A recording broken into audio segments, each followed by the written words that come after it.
This is Valley News Live at 6. A new deadly force statute for Minnesota law enforcement is causing confusion and concern for officers on both sides of the river tonight. It's leaving Minnesota officers in the valley with less backup to call upon. Valley News Team's crime and safety reporter Bailey Hurley joins us live now in the studio with this exclusive story. Bailey, officers are telling you this will impact public safety? That's right, Andrea. Minnesota officers were only given an 11-day heads up that this was going into effect, leaving agencies with little time to try and figure out how to interpret or train their officers on it. And because we're a border city, both Fargo and West Fargo Police, as well as the Cass County Sheriff's Office, say they have suspended all operations in the state of Minnesota for the foreseeable future, because without the proper education on the new law, both public safety and officer safety are at risk. It's frustrating and concerning. We never want to leave our other law enforcement partners feeling like they're kind of out on their own and we're not able to respond. While it was a difficult decision, West Fargo Police Chief Dennis Otterness says it was a necessary one, adding it's unclear how long it will be until Minnesota and North Dakota agencies partner up again.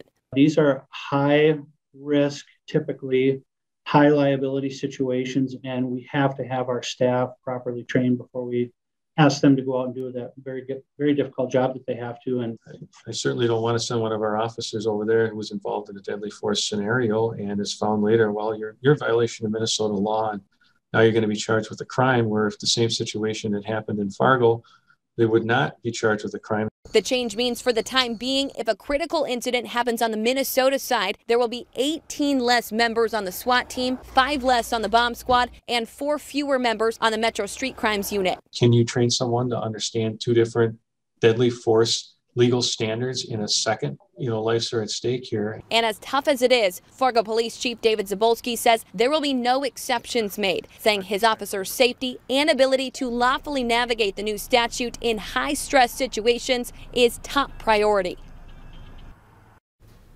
Now, we dug into the new Minnesota statute today to better break down just what this means and the difficult position it's putting law enforcement in.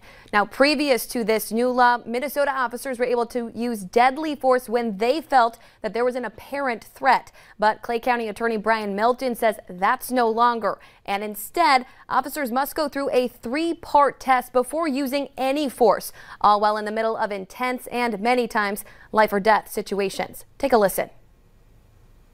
The threat must be articulated with specificity, that it's reasonably likely to occur, absent the action of the peace officer, and that the threat must be countered without unreasonable delay. Now, if that didn't make any sense to you, you're not alone, as officers on both sides of the river say they feel the same, saying they don't feel like the new law is practical at all, especially when going into situations with armed or suicidal individuals. And if they go and engage that person, and that person is holding a gun to their own head, but then they suddenly point it at the officer, and that officer chooses to engage, now that officer is in trouble or is in violation of this statute. Because they can't use deadly force to control an individual. Grand Forks Police tell me they are currently in the same boat as the agencies here in the Metro, but say at this time they have not formally decided how they will or will not assist their Minnesota neighbors. Andrea. All right, thank you, Bailey. Even if it is slightly cooler outside, we're still getting great weather for March, and from here on out, maybe a bit of a roller coaster too. Before we get to that, let's check out tonight's forecast. Hutch. Right now, we've made that climb out of the cellar and freezer and have enjoyed temperatures that have been a little bit warmer, but it is cooler off to the east, and along that boundary, we're seeing some clouds and snow showers near the Beltrami County area. Take a look at the temperature difference across our region. 60s in portions of the central Dakotas, 30s in central Minnesota.